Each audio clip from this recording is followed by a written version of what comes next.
Okay, imagine this. You're hitting the road, heading for Las Vegas, but your trunk, it's not packed with luggage. No, no, no. It's loaded with enough extremely dangerous drugs that the whole car looks like well, a mobile police narcotics lab. That's pretty much where our deep dive kicks off today. It really is. We're jumping headfirst into Hunter S. Thompson's Fear and Loathing in Las Vegas. Yeah. A savage journey to the heart of the American dream. And it's definitely savage. Oh, yeah. It's not just like two guys on a bender. It's this incredibly chaotic, hallucinatory trip, but surprisingly insightful, too. Right. It looks at the counterculture, early 70s, through the eyes of Raoul Duke Thompson's alter ego and his attorney, the infamous Dr. Gonzo. Exactly.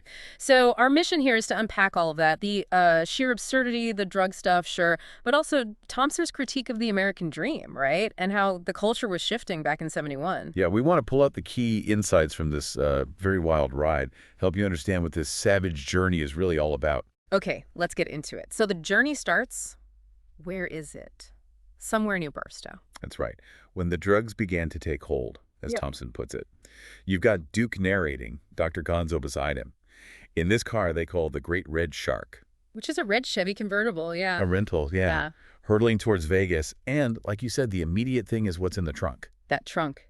It's Yeah. legendary. It is. And it's not just the amount of drugs. It's like Thompson is showing us right away, these guys have completely ditched normal rules. It throws you straight into their world. So what are we talking specifically? Well, the list is pretty specific. 2 bags of grass, 75 pellets of mescaline, 5 sheets of high-powered blotter acid, cocaine in a salt shaker. A salt shaker. What? Yeah.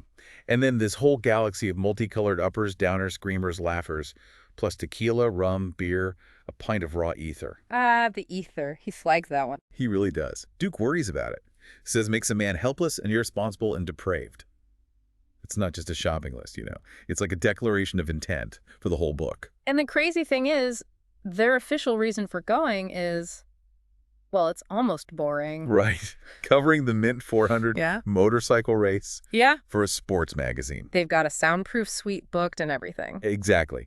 And that contrast between the mundane assignment and the absolute chemical chaos they're already in, that sets up Thompson's whole point, doesn't it? Yeah, it highlights that disconnect. They're supposedly looking for the American dream, but they're living pure madness. Absolutely. And the first real encounter they have just hammers this home. Hitchhiker. Yeah, they pick up this Okie kid, never been in a convertible, and Duke's internal monologue is already just spinning with paranoia. He's trying to explain their mission, finding the American dream, while Gonzo is making these really dark comments. Super dark. Talking about croaking a skag baron.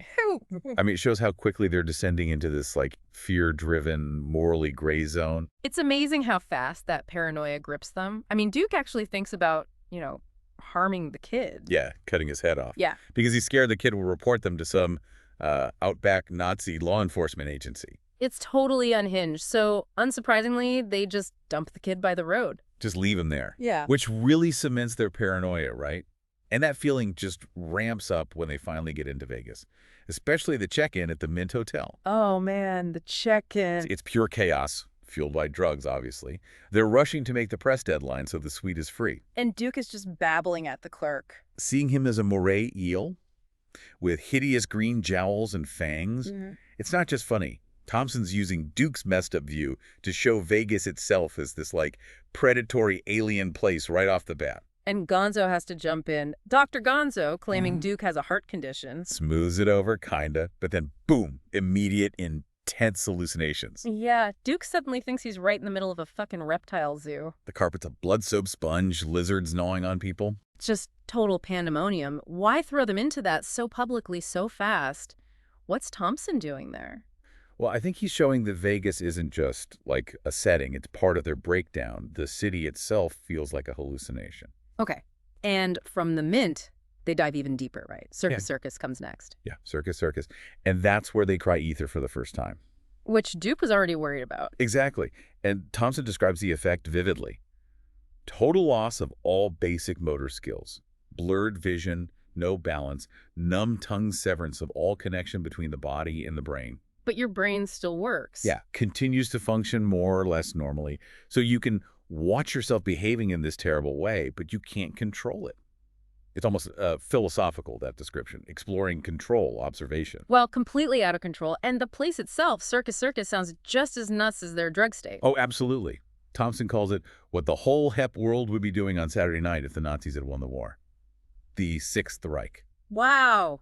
And there are all these bizarre acts happening overhead. Yeah, the 40 flying Carrozito brothers, muzzled wolverines, 6 Nymphid sisters.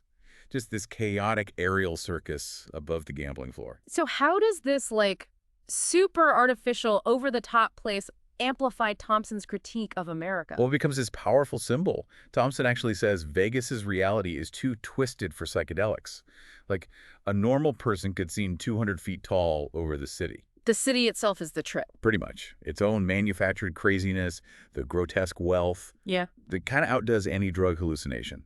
It's Thompson saying the American dream, Vegas style, is already so bizarre, so far gone, that drugs just let Duke see the inherent madness more clearly. They don't really distort it more. And things just keep escalating. Gonzo's drug use gets even more extreme, leading to that, bathtub scene. Oh yeah, the White Rabbit incident. Terrifying. He's in the tub, wants the Jefferson Airplane song to peak, and demands Duke throw the radio in with him. Or grapefruit. Or grapefruit, yeah. Yeah. Just totally gone. Duke barely dodges doing it, and then has to use mace to subdue Gonzo.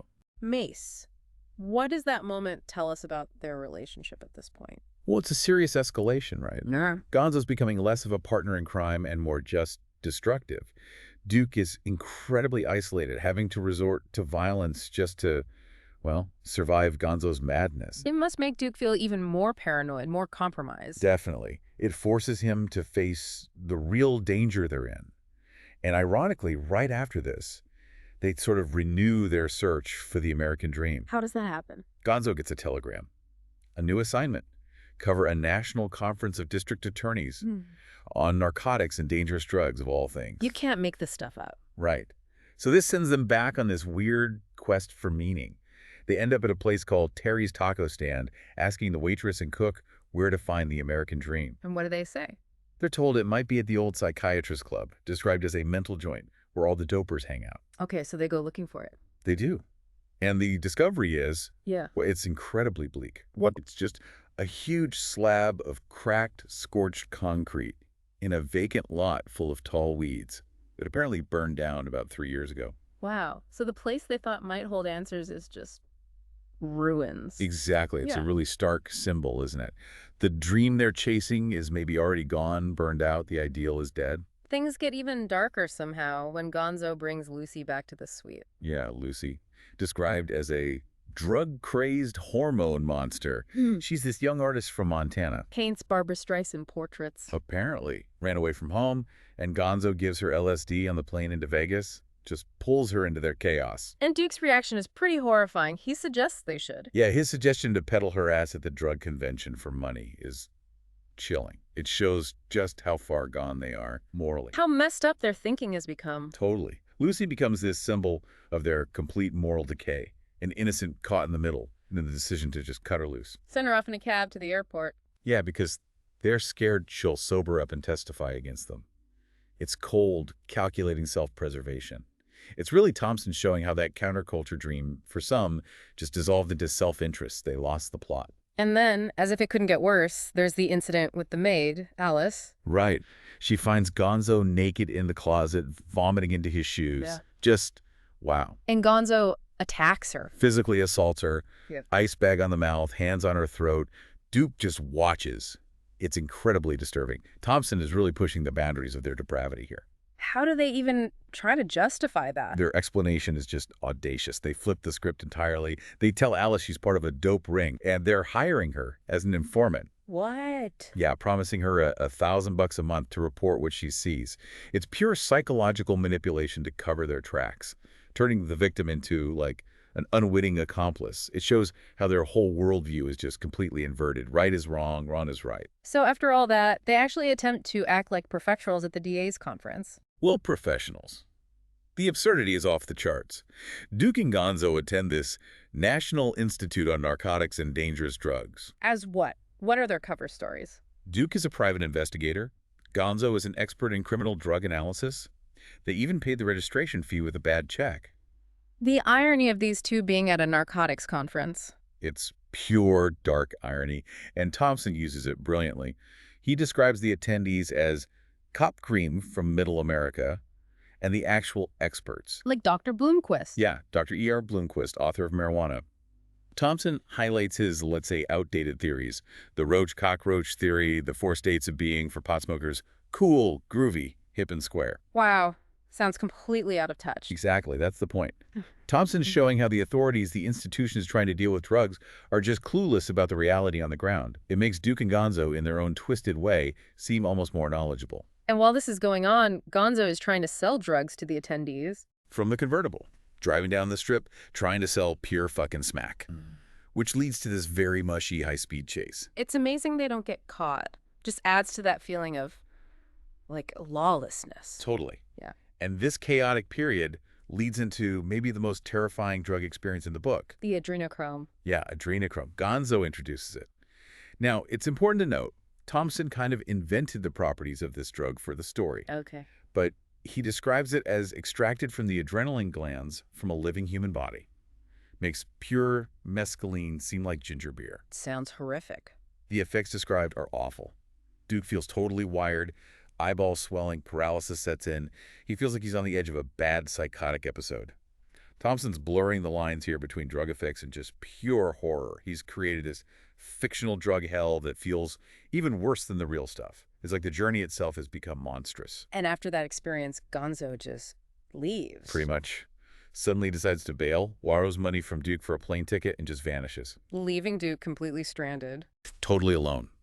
At the Las Vegas airport, facing this huge hotel bill, no lawyer, no cash, a car full of illegal drugs, and Gonzo even left his .357 Magnum behind. Oh my God. Duke feels completely fucked if he gets caught. Utterly paranoid and isolated. And the timing is terrible too, right? With the cops leaving the conference. Exactly. There's this mass exodus of cops from the DA's conference, all heading through the airport. Duke feels desperately visible, totally exposed. It sounds like rock bottom. How does Thompson connect Duke's personal panic here to a bigger idea? Well, this moment of intense personal fear leads Duke and Thompson into broader reflection. He thinks about the fatal flaw in Tim Leary's trip. You know, that whole optimistic idea that psychedelics alone could change society for the better. Thompson didn't buy it. No. He talks about the break between the greasers and the longhairs, which represents the counterculture fracturing, the shift from idealism to something more disillusioned, fragmented, maybe even violent. He basically says the illness was understood to be terminal for the energy of a whole generation. It feels like a lament for the death of the 60s dream. He also points out how drug preferences changed by 71, right? Yeah, that's a key observation. Consciousness expansion, the uppers associated with the 60s and maybe LBJ's era went out, Thompson says, and downers came in with Nixon. Seeking oblivion instead of enlightenment. Exactly. The market just wanted whatever fucks you up. It's a really grim assessment of where things had landed.